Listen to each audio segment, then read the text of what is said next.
Yeah.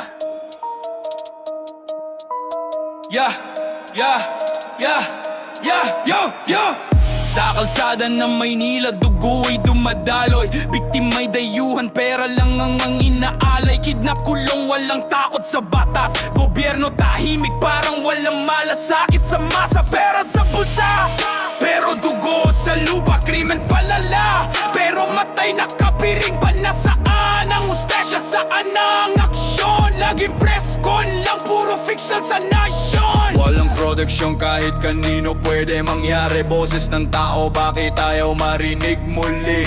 Sa likod ng ngiti ng opisyal sa TV, may kaba sa gabi, takot na bumalot sa city. Ikulong habang buhay, bitain kung kailangan kriminal. Sa lansangan dapat nang wakasan. Bayan ko, gising na, wag ka nang manahimik. Kung gobyerno walang gawa, tayo'y kikilos. Mabilis, mabilis, mabilis, mabilis, mabilis. Noon pa maramdam ko ang dilim sa kalsada. Ngayon mas lalong grabe, parang wala ng pag-asa.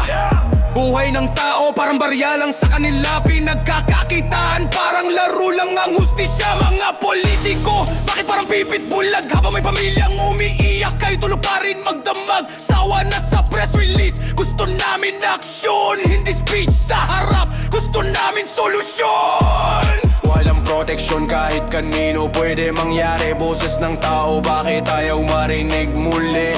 Sa likod ng ngiti ng opisyal sa TV, may kaba sa gabi, takot na bumalot sa city. Ikulong habang buhay, bitain kung kailangan kriminal. Sa lansangan dapat nang wakasan. Bayan ko, gising na, wag ka nang manahimik. Kung gobyerno walang gawa, tayo'y kikilos. Mabilis, mabilis, mabilis, mabilis, mabilis.